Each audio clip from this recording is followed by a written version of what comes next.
Welcome, welcome back to the locker room. Episode 8, I believe. Hopefully, I titled that the right number. We got some interesting things to talk about today. If my mic does not keep going in and out, let me actually fix the audio real quick. But let me turn that echo cancellation off. Kind of done with that. That kind of messes with the mic. There we go. Alrighty. So we got a few things to talk about. We're going to talk about Corey Perry. He signs with the Edmonton Oilers. We're going to talk about Patrick Waugh's first win for the New York Islanders. And we will also be talking about a few other things, kind of have a good dialogue in the conversation. We'll talk about the Rangers and Shesterkin's struggles. And yeah, just talk about overall about the NHL and what's going on. So this is a podcast I do Monday through Fridays. Starts at 12 p.m., usually around 45 minutes, but it can range from a half hour to an hour and can go even more if we have a lot to talk about. It depends on the day, see how much crazy stuff is going on. So let's get right into the first one. Corey Perry signs with the Edmonton Oilers. Now, this is a great signing. This is a great signing. I don't care what anyone else says. This is a great signing. I think the Oilers needed somebody in that bottom six, another piece. This guy was available. I know what happened, right? Blackhawks essentially said, "Oh, we're done with you." He had an alcohol situation, abuse situation that apparently he has dealt with. And in 16 games for the Chicago Blackhawks, he had 4 goals and 5 assists. He's a competent bottom six guy at this point in his career, and he'll add a nice grit. So let's kind of read the article. Perry signs a 1-year minimum, well, a little bit above minimum, $775,000 contract, more probably prorated. Perry became an unrestricted free agent after clearing waivers and having his contract terminated by the Chicago Blackhawks on November 29th. He had not played the previous 3 games and was removed from the lineup against the Columbus Blue Jackets on November 22nd in a 7-3 loss. It was termed an organizational decision at the time of the Blackhawks coach Luke Richardson. So it's kind of it's interesting to see how things went there. And I'll kind of give the quote and the apology by Perry after his contract was terminated. He wanted to say he's seeking treatment for mental health issues and his struggles with alcohol. "I would like to sincerely apologize to the entire Chicago Blacks organization, including ownership, management, coaches, trainers, employees, and my teammates. I would also like to apologize to my fans and my family. I am embarrassed, and I have let you all down. As a result of my actions, there has been speculation and rumors. I'm sickened by the impact this has had on others, and I want to make it clear that no way did this situation involve any of my teammates or their families. More importantly, I want to directly apologize to those who have negatively affected, and I am sorry for the additional impact to others it has created. My behavior was inappropriate and wrong. I have started working with experts in mental health and substance abuse fields to discuss my struggles with alcohol, and I will take whatever steps necessary to ensure this will never happen again. I hope to regain the trust and respect of everyone who has believed in me throughout my career, and once again, I'm deeply sorry." So that's kind of the apology after the Blackhawks terminated his contract. Listen, I know the situation with the Blackhawks is weird. A lot of the weird rumors that came out with family members with the Bedard and Perry, Bedard's mother and Perry was linked, which there's no evidence to that ever being the case, but you know how the internet is. You make a fake DM and then it just runs like friggin' hotcakes out there, and that's officially a story. But looking at the Edmonton Oilers, this is kind of a player that they needed, right? They needed a little bit more in the bottom six. He adds some jam to his game, right? He's a tough player to play against. Corey Perry is a very physical, aggressive. I think it's a nice fit. I think with the Edmonton Oilers, what they're trying to do, they're on a 13-game win streak. They have a chance to do something historic, right? Hopefully they could beat the Penguins record, right? Was that 17 straight? I made a video about that, which that video was gone crazy. Not really expected that. But like the Oilers didn't have a lot of cap flexibility, so getting a guy like Corey Perry just on the open market is incredible. Because when you look at the bottom six, right, and I'm just making sure this is shared on the screen. When you look at the bottom six of the Edmonton Oilers, you know, it's you want a little bit more there. Now, Holloway, he's a young guy, right? 2 points, 15 games. He's young. He's 22, right? He was drafted 14th overall in 2020. I think there's still time for him to develop. But, I mean, Perry's an upgrade over pretty much most of these guys. Not to insult them. But, I mean, you know, Connor Brown. Do I want Corey Perry or Connor Brown? I don't care if Brown's 8 years younger. Corey Perry, I think, is a far better player. So now you're adding just more skill, more depth, and a guy that's willing to accept a role in a bottom six on a third or fourth line. And that's the key thing I've noticed with Corey Perry, because when he was with the Anaheim Ducks, right, when he was one of their, you know, top players on that team, it is very difficult sometimes for these players to accept a bottom six role. And I think Corey Perry has done it with grace, and I think it's such a good player for them to get. It's a need they needed to get. It's a need they had. They acquired the player. Hopefully he's better. Hopefully mentally, physically, everything. I think he's just in a good place overall. I don't think the Oilers would sign him if he wasn't in a good place, if he wasn't, you know, kind of fixed or righted the ship. But for the Oilers, I mean, this is kind of a low-risk, high-reward situation. Perry was producing pretty well for the Chicago Blackhawks. The Blackhawks weren't a great team. They do have Connor Bedard. They did get Taylor Hall, and they had like a line, but the Blackhawks are a young team in a transition. And think of it this way too, right? I know he probably didn't want to get his contract terminated, right? And I know the Oilers had a rough start to the season. But now with the Oilers surging and being one of the best teams in the NHL, think about this. You go from the Chicago Blackhawks, and the situation was bad, how it ended, but you went from the Chicago Blackhawks to a team that is tearing it up, and you could do some damage in the playoffs. I would love for them to add another defenseman if they could, but with how Stuart Skinner is playing, Calvin Pickett's done okay enough in that backup role. You add a guy like Corey Perry, your top six is producing.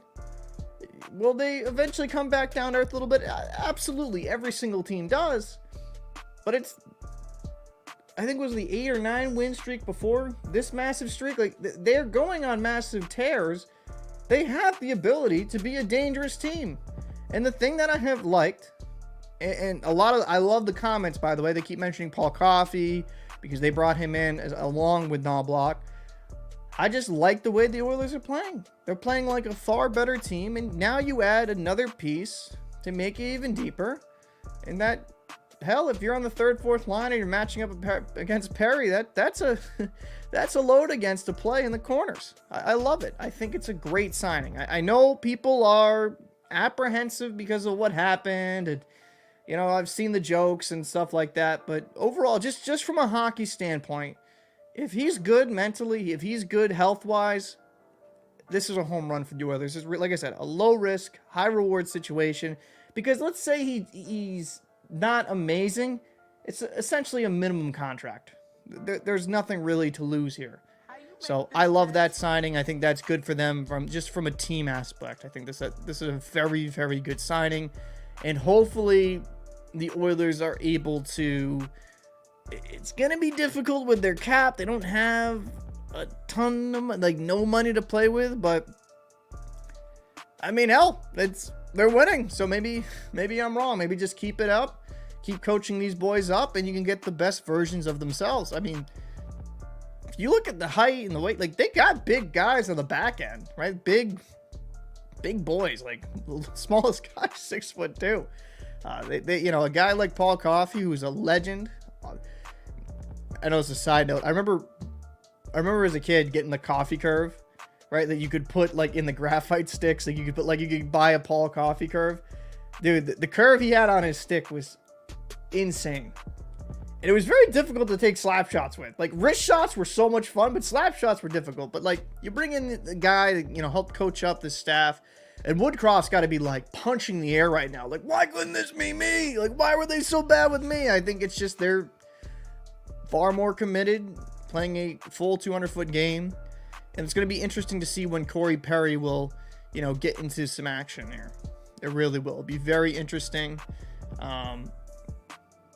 Yeah, very, very good signing. So that's kind of my little rant on here. Kratos says Oilers are doing very good this year. I don't follow hockey much these days. Loving this hockey show. I'm glad you like it. I'm glad you enjoy the stream. It's like I said, for me, with the dedication, I want to do Monday through Friday, noon. And then when I go back to work on the boats in late February, I'm going to have to, I'll be home nightly.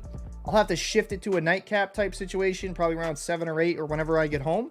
But these streams are going to be here. I love it. And I think it kind of allows me to more, expand more on my thoughts on this. But I appreciate you guys popping through. I mean, the streams have been pretty fun, honestly. It's been really fun, and it's something new, so I'll kind of get better with it over time. So if I go on these random tangents, I apologize. I am not a professional streamer. I try my best. So let's talk about kind of going off of the Edmonton Oilers talk. Let's talk about Patrick Waugh getting his first win as a New York Islanders head coach.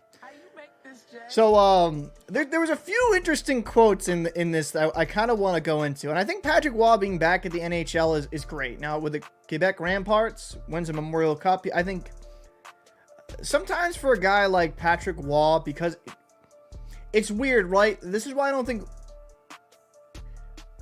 For example, Wayne Gretzky wasn't a great head coach because I think because he was so great, it was hard for him to understand, these players just aren't capable of certain things. I think why Patrick Waugh is so successful as a coach, in my personal opinion, is that he's very passionate, he's very vocal, he's very fiery, and I think for some players that can bring the best aspects out of their game. And I think, especially in juniors, he's the perfect guy to have as a head coach. Are you kidding me? Dude, I would have killed to have Patrick Waugh as a high school hockey coach, or when I was playing a little bit in college. Dude, Patrick, that would be a legendary. Having a bona fide Hall of Famer, coach you, teach you the path, and okay, this is how you do this, is how you're going to do things to excel. I mean, I had some former NHLers coach me on select teams, but at Patrick Waugh level, no. And that, a little jealous. I'm not gonna lie, a little jealous. I wish I could have been one of those teams. And Patrick Waugh is, I think for me, why he's so successful as a coach, he's very passionate. But I think that also can be his kryptonite. Sometimes he gets too excitable, and that's actually kind of talked about in this article a bit. Now, this is Waugh had to say. I was nervous, before the game. I was very nervous. I won't lie. You always want to win the game. And then Matthew Barzal had this to say. He gave us a little touch of him being a human, telling us he was a little nervous, and I was too. It was nice to hear that from him. Waugh was expressive from the start, yelling, clapping, teaching, and pacing between assistant coaches Doug Huda and John McClenn. I'm sorry, I'm just laughing. Horvat said, somebody probably has to throw a Fitbit on him or something and track his steps. He was great back there. Horvat continues to say he was definitely right into it. He was playing the whole game for us. He's got so much passion and love for the game back there. You can tell he has he was a pretty vocal goalie when he was back there yelling at his D. It was definitely helpful. Barzal says, if you guys can see it, we definitely felt it. Super positive all night. So this is actually, there's one thing that I do want to say. Okay, I apologize. I'm going to see what Waugh says here, but later in the article, it's kind of a quote that I find interesting. Waugh would say, I think at some point I had to let the players play the game and be themselves, and that's what I was trying to do. There were moments you have to have the intensity and show the players, but they know that I'm here to win, and they know that I'm going to be there for them. That's very important. And then Barzal said, the language that Patty was speaking tonight was a touch different and new than maybe we're used to. Patty's philosophy seems to be a little bit more puck possession, a little bit more aggressiveness all over the ice, and I thought it translated well. We've got a long, rangy D that can make it hard on other teams, so gaps are a big thing. He's preached that already. Holding on the puck, wanting to tilt the ice, that's music to my ears. So for me, when I look at Patrick Waugh, the only thing that can kind of hold him back as a head coach, in my personal opinion, is just him. I think he's got the coaching chops. When he left the Avalanche in the way he did, I think that burnt some bridges.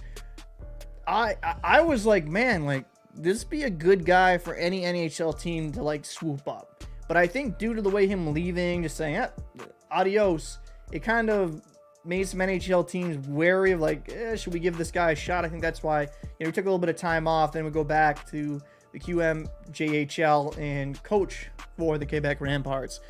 But I think for him, he's got the coaching chops. He's got the passion, but he has to make sure he reins that in. Because if you don't rein it in and you're 100% like, if you're 100% vocal, 100% intense all the time, it can get old pretty quick. That's why certain coaches, for example, a guy like Tortorella, very fiery. I think he's learned as he's gotten older that he needs to kind of like pick his places, where to be fiery, where to be calm and more collective. He was very passionate early in his career, and the generation has changed in a lot of regard. That you have to kind of have a different approach to get the best out of your players, be a little bit more of a player's coach, but you don't want to be so much of a player's coach that you're kind of considered like a doormat. And I think if he kind of finds that nice balance between fiery and calm, he'll be one of the best coaches in the NHL. And you're going to a New York Islanders team that I think on paper is very good, especially on the back end. I think their defense is really good if they can figure things out, play better defensively. I know Sorokin faced a lot of shots in that game. I think they'll eventually clean that up. They do have talent. I mean, they did acquire Bo Horvat last season up front. Horvat, Barzal, they have some pieces. They should be in a wild card discussion or maybe a top 3 discussion in the Metro. This is a good signing. Lambert wasn't getting enough out of these players. It just wasn't working. And we saw with the Edmonton Oilers, not to bring them back up in this video, but we saw in the Edmonton Oilers, right? Sometimes a coaching change is all you need. A new voice, a new system, a new philosophy. Patrick Wall's a little bit more, he wants their players to be a little bit more aggressive instead of sitting in front, net front presence. Maybe that's what they needed. Maybe that's what they need. Kratos would say, Patrick Waugh, the Hall of Fame goalie, took a coaching job. That's a great sign for the Islanders and for the head coach. Yeah, he was really good. Patrick Waugh was really good with the Avs. He won the Jack Adams. Was it his rookie year, technically, as a coach? I'd have to fact check that. But his rookie year, sophomore year, he won the Jack Adams, the best coach in the NHL. Patrick Waugh, I think, he has so much knowledge of the game. And I think goaltenders, I think Hall of Fame goaltenders would probably be better coaches just in this aspect. Like, they're sitting back there. They're able to absorb everything and kind of see the game from a different perspective than most players.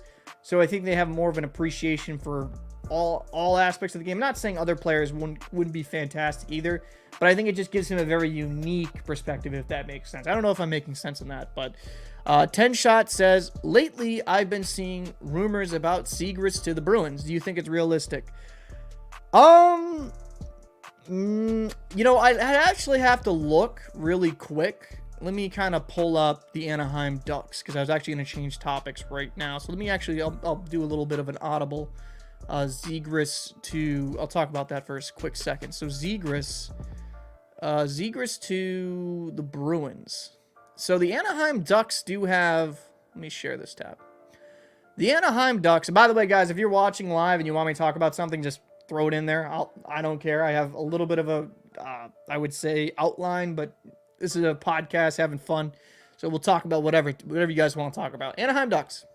I have 8.132 available in cap space. Okay.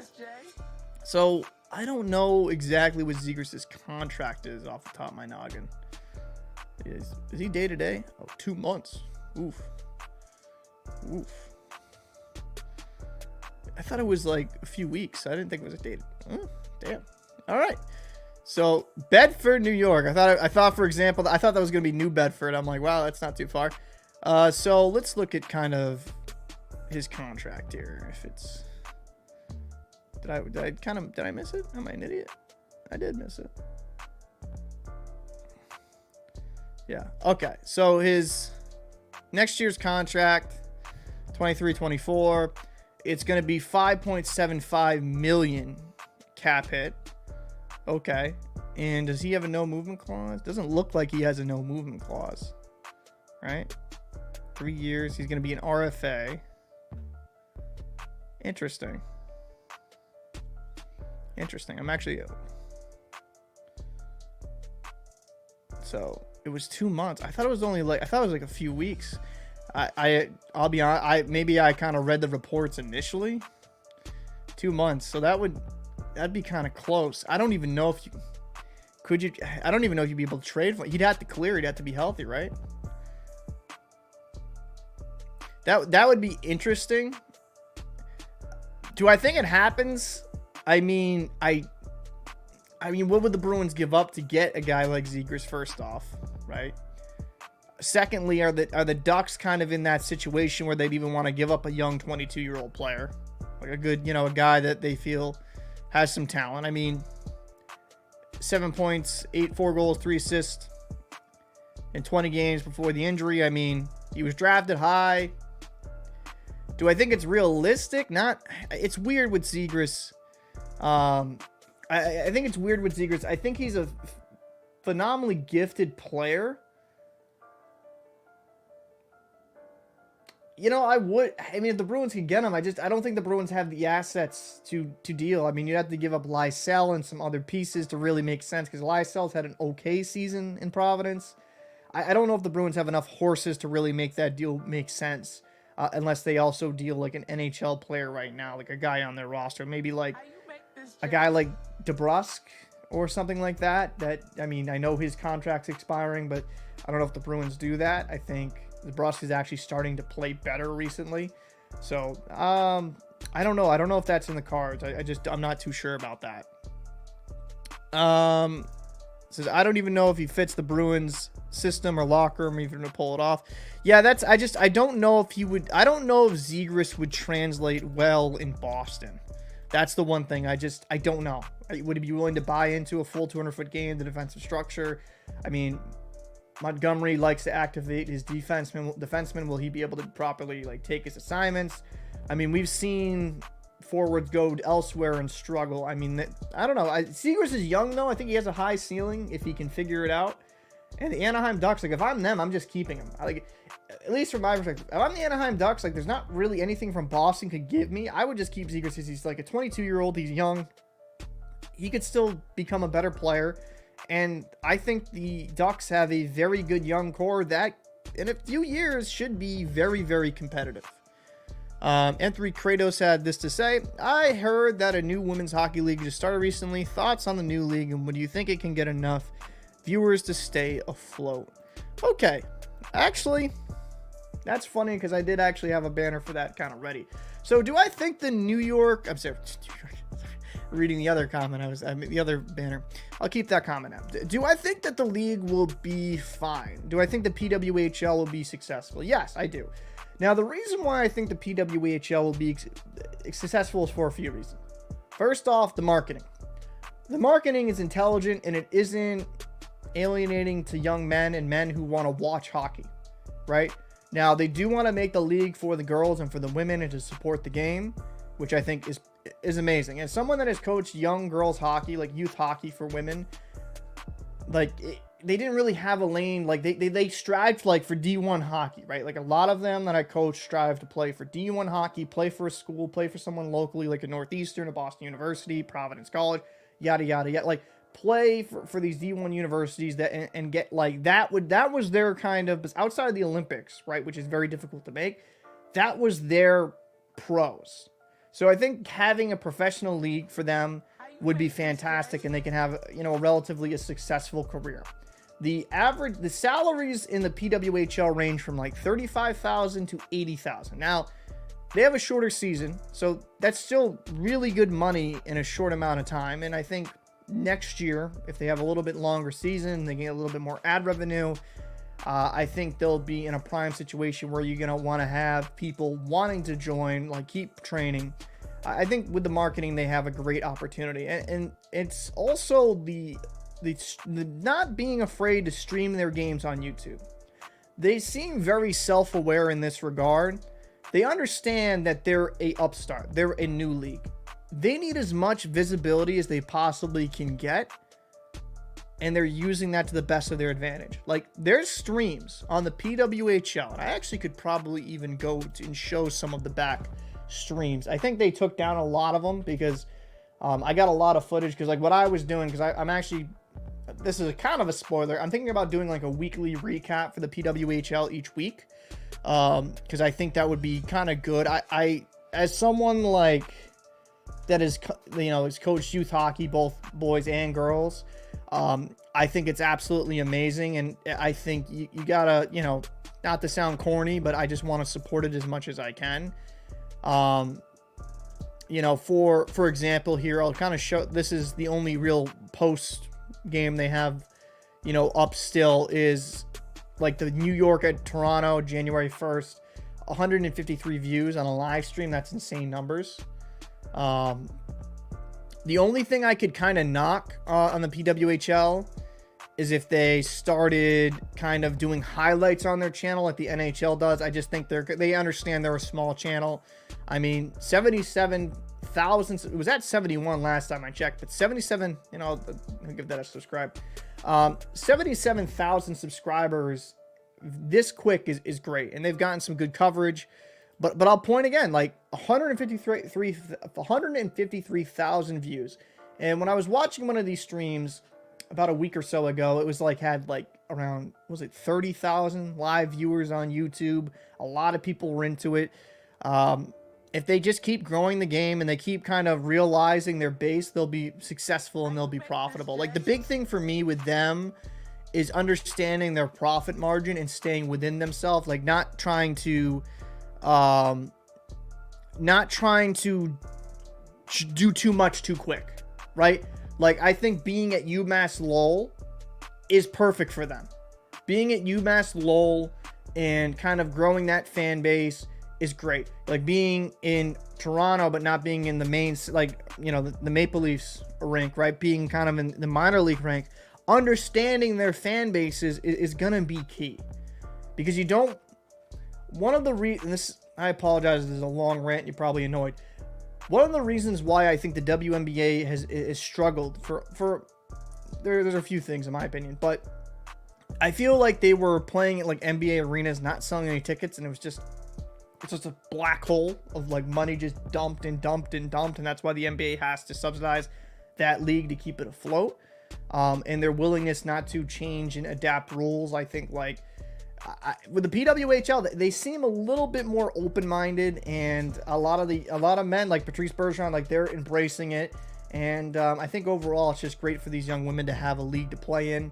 So like the marketing, the streaming, and just the overall wanting everybody to watch these games is the big thing. They have a nice balance of YouTube streaming and also televised coverage as well. So I think they'll have a good chance to grow. Will it ever be as big as the NHL? I mean, honestly, probably not. But you have a lot of successful minor league teams like in the ECHL, the AHL, that have very passionate fan bases. They get thousands of people at their live events. You can have, local community outreach programs. Like, I mean, the young women's hockey is growing every single day, and women's professional sports overall is relatively new. So allowing these women to have a lot more assets and tools, I think the game will the game will keep getting better and better as well. And so I have a very high hopes for the PWHL. I really do. I think I do. I don't know if he fits the ruin. Oh, sorry. John Bro says, good to see DiPietro knocking on the NHL door. Saw him stand on his head a few times at the ECHL games and was thoroughly impressed. DiPietro, that's you're an all-star. Thank you for bringing that. That's a good stuff. This is why I like doing these live shows, because it's like, what can I talk about it? See, this is why you people are just so much more intelligent than me, because I need help, right? DiPietro, I'm actually going to bring up his stats. DiPietro has had a hell of a year in Providence. Considering Vancouver destroyed his development, destroyed it, right? Let's make that very clear. Detroit. Vancouver did him no favors with how they developed him. They had him essentially on the taxi squad, play no games, and for a young goaltender, that's like a death sentence, right? Look at, if I can get to it. Look at DiPietro's numbers this season, right? All right, 17 games played. Let me make sure it's on StreamYard. Yep, because StreamYard sometimes, like, I'm going to show the tabs, sometimes I'm not. 17 games played, 3 shutouts, 2.45 goals against average, and 916 save percentage. Brandon Bussey, who is the quote-unquote starter, 5 more games played, 2.80 goals against average, a 905 save percentage. Some people... Now, I actually had season tickets for the Providence Bruins last season. I didn't this season because of, like, I had a lot of things going on. So I really didn't have the time with the hip surgery and all the recovery and stuff. I'm definitely going to start going to more games in person. I watched a lot of it on the AHL.TV thing. But DiPietro has really turned it around. And do I think... I mean...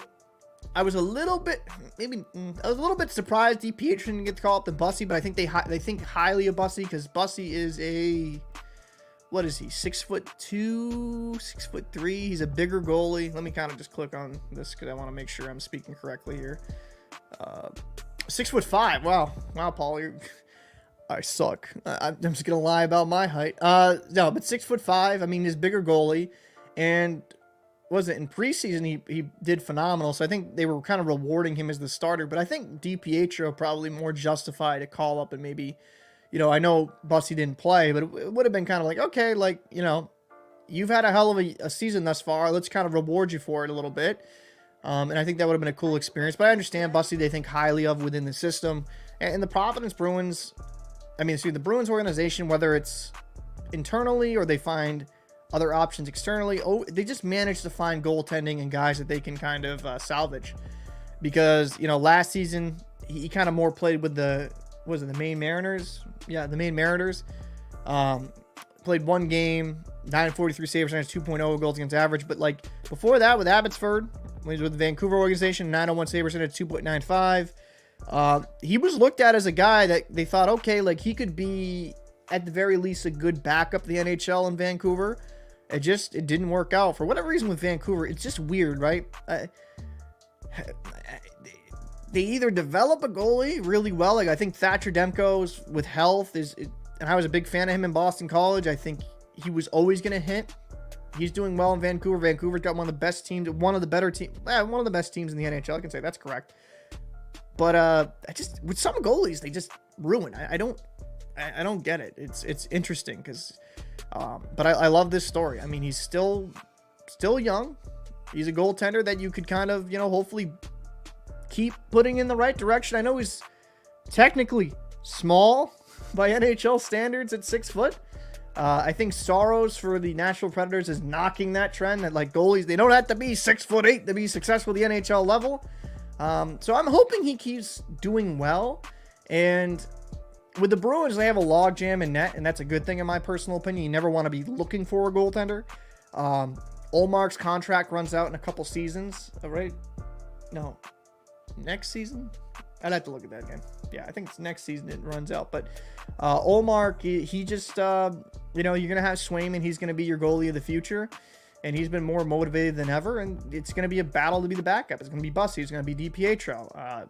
We'll see. I mean, I think it's a good situation to have. Rain says, hey, Captain, PWHL updates would be great. Absolutely. I'll definitely do that. I definitely would do that for sure. It will take me a little bit longer because they don't have highlights. So like I'll have to it will be weekly videos. They might be a little bit longer, but I will definitely try to kind of bring forth more of that content. Even if it doesn't get the views, I think it'd be good to make. Kratos says, I once went to a Missouri Otters UHL game a long time ago. I lost the puck that I caught that flew on the inside of the rink a long time ago now, unfortunately. Yeah, I mean, there's a lot of good minor league hockey you can go to. A buddy of mine who lives right outside of Rapid City. Rapid City itself's not great, but the Rapid City Rush is an amazing organization. I would definitely want to own an NHL minor league team if I could. That is something. I know that's a lot to ask, and like that would cost at least a few million to acquire. And like if I ever hit the lottery, I would love to own a minor league team because I just think it'd be a fun experience. But like, yeah, you can have a lot of fun at the minor league games. I know with the Providence Bruins, like it's a blast. Just to be quite honest, the games are fun. You can bring your kids. I brought my nephews to the game. It's just a great overall fan experience. And good to see you, DG. I appreciate that. Yeah, if you guys are watching, I appreciate if you did drop a like. It would help out the channel immensely. I appreciate that tremendously, and I appreciate all the support you bring through. And Cap and I will be recording a video on TSP comparing the prospects of success between the WNBA. Okay, so I guess we're doing that video today. That's good to know. So I'll make sure not to take a nap after this video, and we'll get that recorded. We'll definitely work on that today. So let's talk about the team was folded after the OG family room was demolished. Ah, that stinks. I hate that kind of stinks. Let's talk about the Rangers and Shesterkin's struggles. So you came at the right time, DEG, because I kind of had a lineup ready today. I was ready to cook. So the New York Rangers last night win their game 5-2 against the Anaheim Ducks. 4 straight in the third. Like, hey, they managed to get the win. It was a good game. It was a very, very good game in that regard. Like, they came through with a win if you're Ranger fans. I think the Ducks, because of their youth, I think of the Ducks in about 3 to 4 years' time. It could be sooner if some players accelerate in their timeline. Will be a very dangerous team. Very, very, very dangerous team, because I think there's just so much youth and there's so much talent there. But we're talking about the New York Rangers. The New York Rangers have been a team that has been like about 500 the last month or so, and they have struggled. And one of the things that I have kind of noticed when you do watch a Rangers game, I watched the game, I'll replay the game this morning, is that it's really not necessarily even bad. Like, all the goals aren't really on the Rangers defense. Like, there's some moments where it is. I think Shesterkin's just having a bit of a down season. It's not all on Shesterkin. It's not all on him. I still think he has the ability to be a top tier goaltender, but he's definitely not looked like himself. I mean, Shesterkin's one of these guys that can steal you a game, and he's definitely had those moments, like those moments that have flashed. But like, when I look at the New York Rangers, and why did this I wanted to actually go to I wanted to click on that. When I look at the New York Rangers, like a guy like Shesterkin having a 902 is very unusual. When you look at the trends in his last 5, like an 889 last night against the Ducks, 840 against the Knights, 935, 960 against Seattle and Washington, then in a 789 against St. Louis. He's just been very hot and cold. And not all of it is on him, to be fair to him. It's not all on him. It can be the structure around him. I think the Rangers can be a little bit sloppy in their play. And it's weird. They'll have those moments where they're just taking it to another team. Or there'll be games like last night where the Ducks were kind of... It seemed like when they would get those shots, like at least in the first period when they scored, when they got those shots, they just buried them. And it just seems that the Rangers will have these moments where they'll play really good, play pretty dominantly, and then just have these mental lapses or defensive lapses that lead to goals. And when you're looking at the standings in the Metropolitan Division, if this eventually loads, I mean, your 46 games played, 29 wins, 15 losses, 2 overtime losses for 60 points. You're 4-5-1 in your last 10. That is, below 500. That's a little bit worrisome. But I think there's still a lot of talent, and they've done so well to start out the season. They've allowed themselves to have a little bit of a buffer here. Now, before the season, if you were to tell me that the Philadelphia Flyers would be second in the Metro, I'd be like, no way, right? Because there's like Carolina, there's the Islanders, the Devils. There's really, really good teams, and that's not to knock Philly. I think they've been fantastic. I mean, the hats off to the Flyers. They've lost their last 2, but they have been tremendous this season. I think that's a video I probably should make as a standalone, not to go on a rant on this. But the Flyers have been downright impressive. And for me, the Rangers, they can have a little bit of a down month, be a little bit below 500, but they need to start turning it around. They need to start going on a hot streak to give themselves a little bit more breathing room. I think they got the game in hand on the Flyers. So hypothetically, they could be 6 points if they win their next game. Carolina's got a game in hand, so if they won, they're only 3 points back. But they've given themselves enough breathing room where you shouldn't panic, but you should have some concerns, and you want them to play a little bit better. let's see.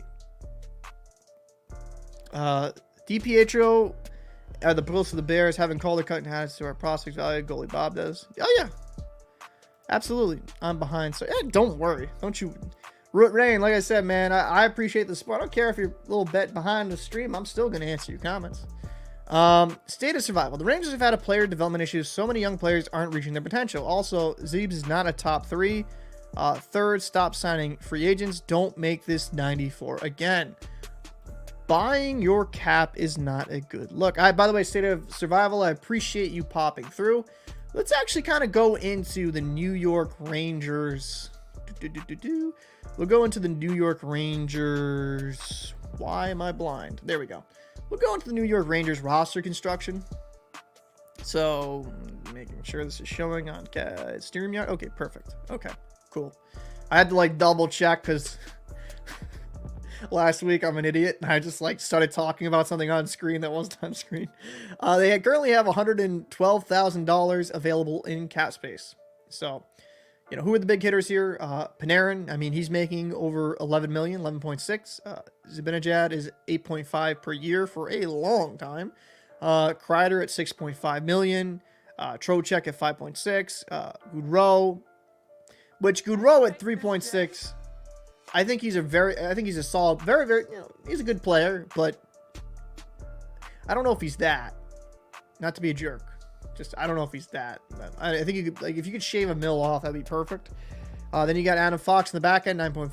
Trouba at 8 million. Keandre Miller, who I think very highly of. I think he's a young defenseman with some upside, 3.8 million. Ryan Lindgren, when he's healthy, at 3 million. That's a really, you know, solid defenseman. Then you got Braden Schneider, Gustafsson, and Zachary Jones. Now, in goal, I mean, they should probably just bring Jonathan Quick back. And I know he can be up and down, but for a backup goaltender at this point in his career, he's fine. He's fine. So, kind of, I remember it does show the prospects here, right? So there's a few guys. I mean, I know Ottman was in some conversations in the preseason. Riley Nash is actually still, was he with the Wolfpack? Anton Bleed. Oh, I haven't seen that in a minute. Sorry, I just looking at that for a second. We're kind of going into the depth chart of the New York Rangers. Let's see what we got here. So the New York Rangers here. I mean, Panarin's having a phenomenal season. And I have to also say this, like, his shot's insane. I think this year more than ever, he's shooting it. He's shooting it like far more. I would have to look really into the statistics, like a little bit more in depth. I feel like he's just shooting it more this season because the guy's been just burying the biscuit. But I mean, you got Panarin, Trocheck, Lafreniere, you got Kreider, Zibanejad, Kakko, who's, you know, 4 points, 25 games played. That's not what you want to see. Kylie, Brozinski, Wheeler. Wheeler is a guy that I thought would have been better. I thought he would have been a little bit more productive because last year he still was producing well. But at 800,000, I mean, 17 points, 46. I think recently he's been a little bit more involved offensively. That's a guy that I thought was going to be like really like a great signing. And he still has some time to, you know, turn it on in the second half, so I don't want to just completely sell on him. But I mean, Wheeler's a guy I thought would have produced a little bit more. I mean, they're number one in the Metro, so it's not like it's a tragedy. But Lafreniere, I mean, 22 years old, 46 games played, 11 goals, 15 assists for 26 points. He's having a solid year, all things considered. But I could understand that, like, Lafreniere's draft year was a weird one with everything kind of going on, if I recall. I still think he has more in him. And let me kind of go into... Yeah, let me kind of like share this tab real quick. I apologize. I'm bumping back and forth.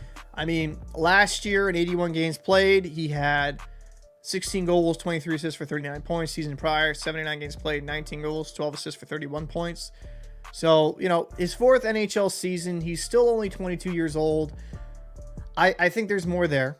I do. I mean, with the Oceanic, he had 112 points, 52 games played. And I understand juniors does not always translate. Like there's some junior guys that had like crazy point totals that really just their game didn't translate well to the North American, like the NHL or AHL game.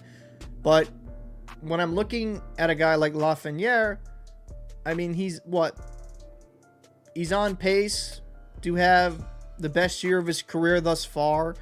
I think he can still keep developing. Like if Lafreniere, if we look at it in a vacuum, I know he was taken first overall, but if we look at him as just a young player, take the draft status away, you see his point totals keep going up year by year by year. He's being depended on in different roles now, and more important roles. If Lafreniere can become around a consistent 60, 70 point score at the NHL level, I wouldn't consider that a bust. Now, I'd have to look at that whole draft class. I think was Stützle in that draft class. I think he was third off the top of my head. But to me, as long as a young player keeps improving, they might not fulfill that quote-unquote draft status. But I think Lafreniere could have the potential to be a very solid top 6 guy. Do I know his ceiling? I mean, nobody really does. I mean, some players, like I know Brad Marchand, he took a bit to really get into like a very good productive state. I mean, maybe it just takes him a few years. I mean, he is only 22, and maybe when he's 24, 25, like when he's hitting his prime, he becomes like a 70-point scorer. I don't know. It's going to be interesting, but I think with the Rangers, they got to start. If they can keep developing their young talent and kind of giving them confidence and building them, that's wildly important. And I think for me, and you can disagree with me, for a guy like Lafreniere, I think he would have benefited playing for the Hartford Wolfpack. I think actually with juniors, right? He would have had to gone back to juniors, right? At that point. Regardless, though, it would have benefited him. I wish he could have just played in the Hartford Wolfpack for a season or two and had time away from the biggest lights and just developed more of his game. I think it could have led to him have more of like a running start at the NHL level. Maybe I'm right. Maybe I'm wrong.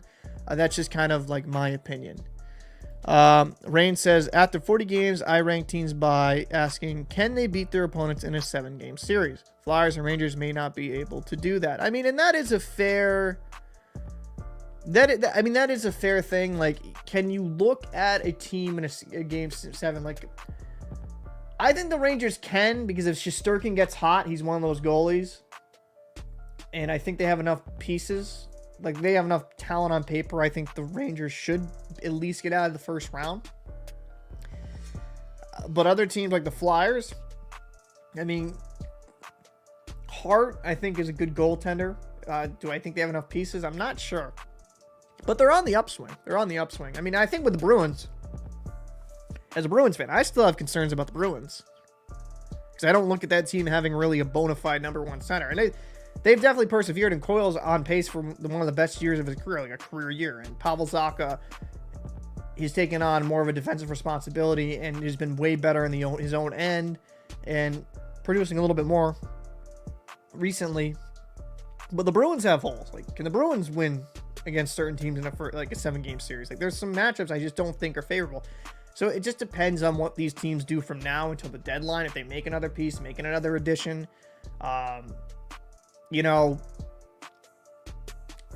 this might get some flack from some Bruins fans. I wouldn't have minded like a Corey Perry signing for the Bruins, just because of the grit and what he adds to the bottom 6, especially what happened with the Milan Lucic situation, with him now being like away from the team. And like, I think he's still under contract, but being away from the team in a 4th line role would have been very, very, very beneficial. And will the NHL ever have a Shohei Ohtani type of signing in the future? Is it unnecessary, unrealistic for hockey? So I don't think so. And just for this reason, hockey's always going to have a certain barrier to it because of the cost of the sport. So, and baseball, actually, funny enough, is still relatively expensive, far cheaper than hockey, but it's still kind of expensive. But I think with baseball, at the heart of it, right, you just need a bat, a glove, and a baseball. Like, if you just want to go play pickup. Where you do need, like, I remember when I was younger, we'd play like 5 versus 5, and that was a lot of running. That'd probably benefit me today. But all jokes aside, like, hockey's expensive. Like, at least a several $100s, if not a few thousand, depending on your position. I mean, my hockey stick cost me recently like $250 when I last bought a hockey stick. A new one, because I just wanted to see, test out the new Bauer. But it was just like, for me, hockey is always so expensive until they can kind of knock down the cost. I mean, you got shoulder pads, knee pads, gloves, hockey pants, shin pads. Obviously you need a jock strap. Make sure you have a good cup, kids. The hockey skates themselves are expensive, but then like with the socks, if you do, like, I actually ended up buying like the Kevlar long neck because of I had that before the Adam Johnson situation, because a guy near me got like cut on the side. It wasn't the jugular, and it just like kind of spooked me. I'm not gonna lie. And I don't like the neck protector, and the turtleneck's not bad. It's actually absorbent, but like, yeah, there's a lot of fees overall, like the helmet too. Like the hockey's just so damn expensive. I don't think it will ever be like the number 1 sport, maybe the 3, but it's always going to probably be around that 4th most popular sport. And I think you can still add millions and millions of fans and keep embracing a new audience. It's just, there's always going to be that barrier that makes it's like too expensive, where there'll probably be casual fans maybe, but it's hard to kind of get more fans and make it so more profitable and make it like the NFL due to the expense. I mean, like with football is the most popular sport right now, and it does well, at least in America, and crazy numbers. But like, really, all you need is just a football if you want to go play pickup. Like with hockey, you need an ice rink. Oh, that's true, ice time too. Like an ice rink, you need a lot of stuff. If you're not in a cold climate, it becomes even more expensive, and that just makes it difficult. What can I say? What I can say is that the Metro is an all-star who's on coach's staff. Metro will never be an easy division. Yeah, no, the Metropolitan is an extremely tough division. I mean, looking at the Metro, share this tab again. Let's see. Yeah. Is it sharing the screen? Thank you, Paul. You're not being an idiot today. So the Rangers, Flyers, Hurricanes, Islanders. Hold on. Apologies. Capitals, Devils, Penguins. That's a team that's under, like, I mean, can you say underperform? Yeah, kind of. Yeah, I mean, like, you brought Erik Karlsson in. I mean, I think that's fair. Yeah, they have very good teams in this division. The only team I think is, I might not make Capitals fans happy with this. I think the Devils and Penguins have more potential than the Caps. But yeah, I think the Metropolitan just overall is a very deep division. And it's going to be interesting to see how things like play in the long run there. I mean, the Penguins, if they don't make the playoffs, I mean, this is a massive failure. They brought in Karlsson to kind of make that playoff push. And even with Carolina's goaltending struggles, they're still in the top 3 in the Metro. It's actually kind of wild in my opinion. So Igor's the Rangers key. Absolutely. When will Keefe be relieved of his duty? I think the Lane firing stoke that fire. Ooh, Keefe. Oof. I'm gonna say this. I think Sheldon Keefe is not a good coach. That might get a little bit of backlash from Leafs fans, or maybe they liked that statement. I don't know. I think Sheldon Keefe goes into a situation with the Maple Leafs and he gets the job, and I see you getting a coach. Okay, I say this. If I'm the Maple Leafs and Patrick Waugh's available, even just to spite the Montreal Canadiens, right? I'm like, knock, knock. Hey, Patrick Waugh, you want to come coach for the Maple Leafs? You want to come coach for us? I mean, Sheldon Keefe, I don't... Maybe I'm being an ass. Maybe I'm being a little bit too rough. I just don't... I don't know if he's the guy that will ever win you a cup. I don't know. I don't know. That team has so much damn talent on it. It's inexcusable for them not to go further than they do. And so a lot, it is on the players. I shouldn't just use the coach as like some type of whipping boy and being like, oh, well, it's on him. And the Maple Leafs are still having a good year. 45 games played, 23 wins, 14 losses, 8 overtime losses, 54 points. They're still a very, very good team. Actually, it's funny. Toronto, Detroit, little bit of ADHD here sitting here. I don't know if you guys remember the bubble hockey, like in the ice rink, like the big old bubble, like hockey figure stuff. I remember Leafs in Detroit and some bars and stuff like that, or sports bars, and then Bruins and Canadians. Anyways, I digress. I think like a coaching change might happen. If the Maple Leafs, with how much money they have spent on that roster, at some point you're like, okay, like we spent all the money, you know, like these players are getting like paid like crazy. If they're not going to produce it underneath this head coach, we got to try something different. You know, maybe a new coach changes things. Maybe a new coach gets more of these guys. Because when I'm looking at, you know, Matthew Nyes, I know Matthew Nyes is a young player, but like you're looking at Austin Matthews, Marner, Tavares, Nylander. I mean, Nylander, they just paid that man, right? And he's kind of cooled down a little bit recently. Like when you look at this top six, this is a very good top six. Most teams would die to have this top six, right? And at least the benefit in 2025, the Tavares contract, the 11 mil will be going away, right? You have a solid top six. Well, to be fair, Bertuzzi's kind of been rough this year. A little bit better recently, right? I'd have to look at his points recently, but he's been kind of rough. But I mean, look at the core four. Let me adjust my statement. If you look at the core four, you're like, okay, that's a freaking good young. Tavares aren't bad. That's a good grouping. And then you got, you know, Morgan Riley on the back end, who's having, you know, a solid year. TG Brody, when I watch him, can be interesting at times. You know, Jake McCabe, Liljegren, Benoit Timmins. I think the Maple Leafs would benefit from getting another defenseman if they could. They just don't have the cap flexibility. You know, for me overall, the Maple Leafs should be getting more out of this roster. And like the Edmonton Oilers showcase, if you play a completely committed 200-foot game and everybody buys in, you can be far better. Now, Martin Jones has come back down to earth a little bit. He's come back down to earth a little bit. Still a great story, in my opinion, considering he was in the minors. He was playing for the Marlies. Samsonov, like,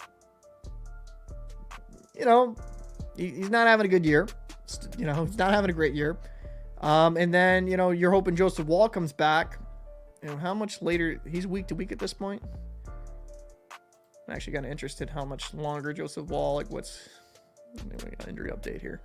It's going to be interesting, like, when Joseph Wall comes back, if he'll be able to kind of pick up where he left off, which is very difficult to ask. If we can go. Okay, so updated week to week. When is Joseph Wall going to get back? I'll have to look that up in a second. But I think when it kind of comes down to it, the Leafs, they're just not getting enough out of their core.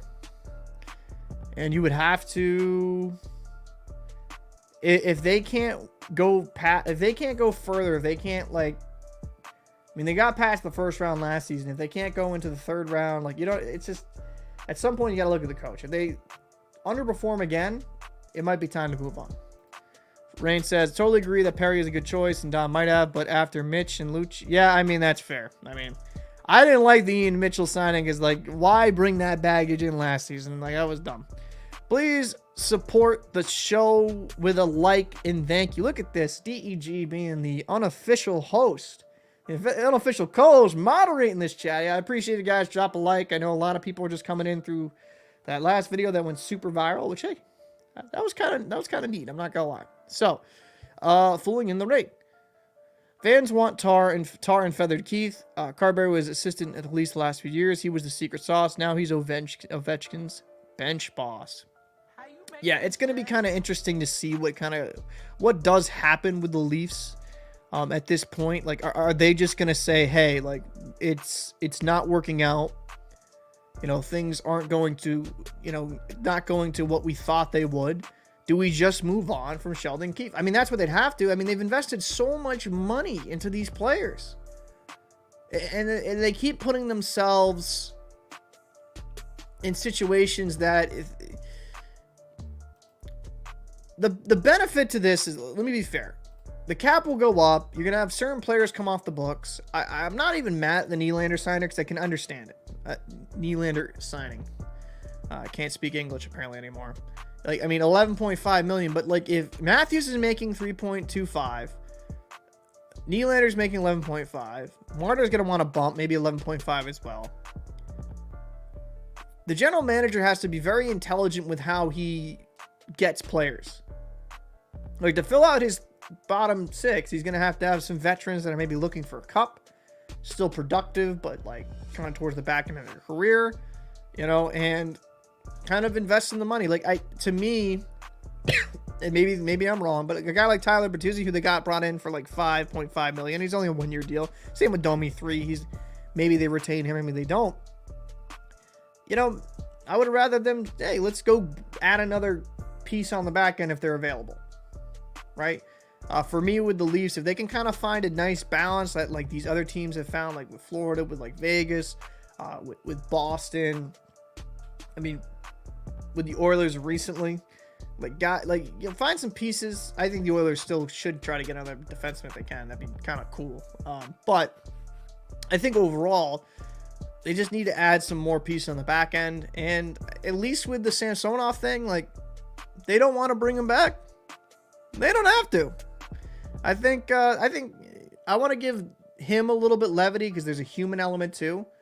Just human nature. Just if I'm being realistic here, it kind of sucks to see a guy like that struggle so much. You don't want that for anybody. You don't. You just that's rough. Everything kind of going on. I don't want to play this angle, but I'm going to have to because they have family. I mean, there's a lot going on globally right now for Russian players. And we don't know how much that has affected him outside the rink and how life outside the rink has affected him on the ice. Maybe I'm giving him a pass. Maybe I'm being a little bit too soft, if you want to call it that. But we just don't know. We don't know. And it's just the drop off. I mean, his last game in Seattle, 941 save percentage. I thought that was Jones that played that game. So it was okay. So I mean, hey, he had a good game last game, so maybe he bounces back. I'm hoping for him.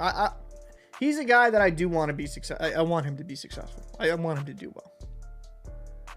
Personally, I don't want to see some fucking guy like just dump out of the league and like have. I just don't like seeing that.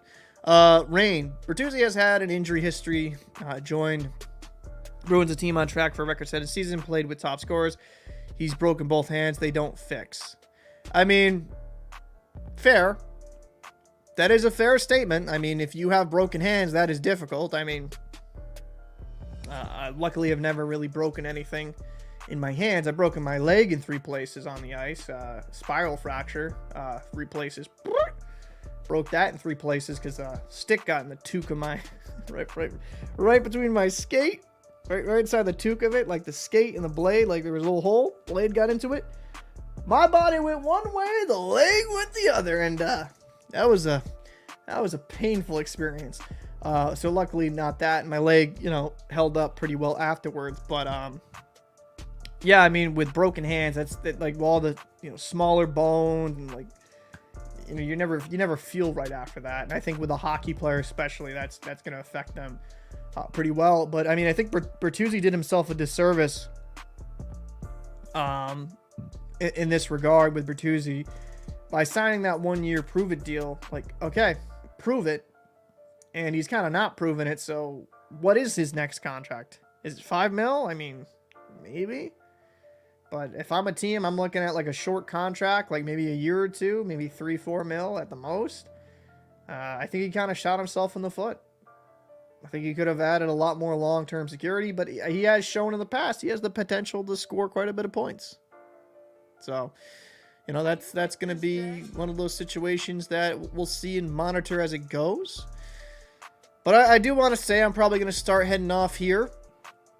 I got a couple of videos done today. I'm working on a Nathan McKinnon video. I've gone through every single point on the season. It's a little much.